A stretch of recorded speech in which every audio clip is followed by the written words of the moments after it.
Muy buenos días, jóvenes de quinto de secundaria. El día de hoy vamos a trabajar la sesión número 3 de literatura. Vamos a trabajar el tema de los textos literarios y vamos a utilizar esta diapositiva. ¿Qué son los textos literarios? ¿Para qué nos sirve la literatura? ¿Cuáles son sus características? Todo eso vamos a responderlo el día de hoy.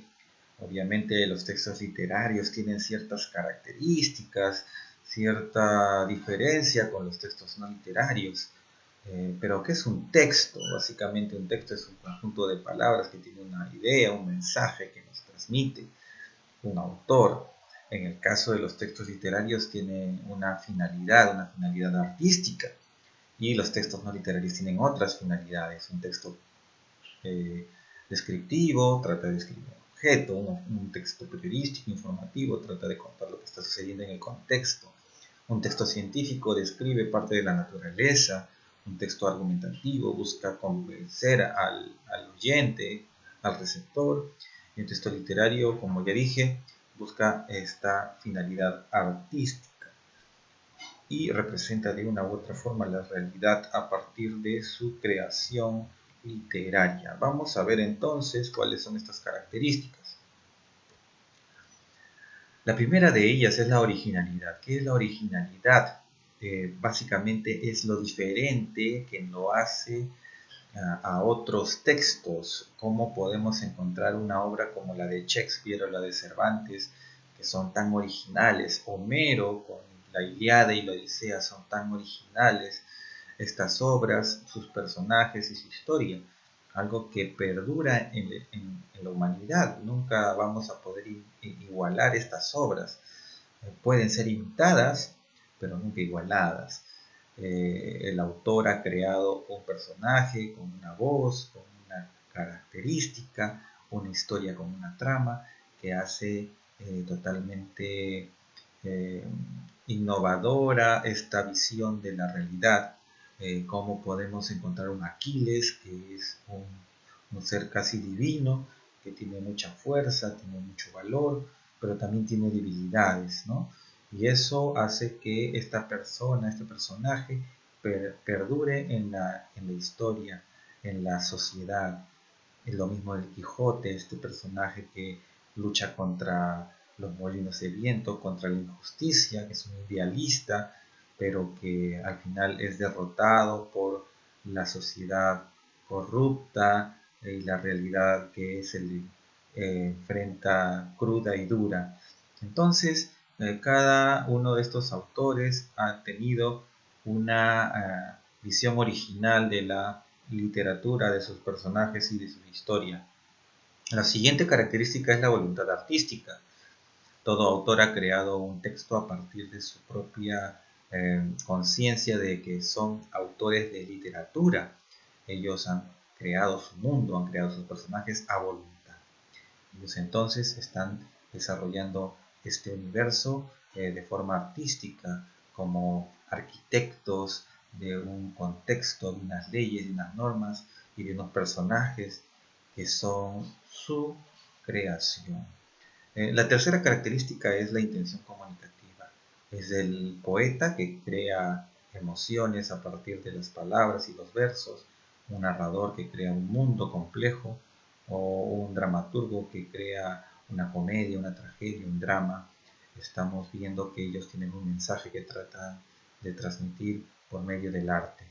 El arte entonces es un medio para transmitir el mensaje del autor, el mensaje de la obra. También tenemos lo connotativo, es decir, que cada una de estas obras van a dejarnos un mensaje más allá de las palabras, una enseñanza, una moraleja quizá, o una reflexión de lo que pasa en la historia, los personajes, aquello que no está escrito, pero que podemos inferir, que podemos deducir, que podemos concluir.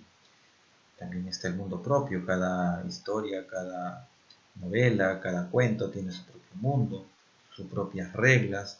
No es lo mismo el mundo de Harry Potter que el mundo del Quijote, o el mundo del Señor de los Anillos, o el mundo de la Ilíada, la mitología griega. Cada mundo tiene su propia mitología, sus propias reglas, sus propios personajes. Entonces el autor ha creado todo esto de una forma bastante prolija, de forma bastante artística. Y la importancia del significante. ¿Por qué es importante las palabras, el significante? No todos los idiomas tienen los mismos significantes. En el español, en el inglés, en el francés, en el portugués, en el italiano, hay distintos significantes para los mismos significados. No es lo mismo leer a Shakespeare en inglés que traducido al español. No es lo mismo leer a Quijote en español que traducido al italiano o al chino. Es imposible transmitir al 100% estos significantes y sus significados a los otros idiomas. Por eso mucha gente purista prefiere aprender el idioma para luego leer en original sus obras favoritas. Muchos autores han leído, por ejemplo, el Quijote, gente de otros países, en español, para poder entender esa riqueza de lenguaje que tienen estas obras. Pero también tenemos, por otro lado, la antigüedad de las palabras, como una forma tan antigua como la del Quijote ya no es lo mismo en la actualidad y mucha gente no puede entenderla. Y por eso existen citas y diferentes apoyos para que podamos entender estas frases o estas palabras. De lo mismo pasa cuando hablamos de diferentes lugares. En Argentina se utiliza un dialecto del español diferente al dialecto de acá de Perú, como al dialecto de México, al dialecto de España, al dialecto de Colombia, al dialecto de Venezuela. Son dialectos distintos y por ende cada uno tiene sus propias características. Nosotros no usamos el voceo que utilizan en Argentina, es decir, cuando ellos hacen el uso del vos en vez de tú o usted. Y así podemos encontrar gran cantidad de diferencias en cada una de las regiones o de los países, a pesar de que son hablantes del mismo idioma, del mismo código. También debemos diferenciar que el autor es el emisor, pero es una persona de carne y hueso, y no es el narrador. En una historia, en una novela, en un cuento, el narrador es un personaje o un ente dentro de la historia, dentro de la narración. El autor es un ser de carne y hueso como todos nosotros, el que escribe la obra, pero que utiliza a este narrador como emisor dentro de su historia.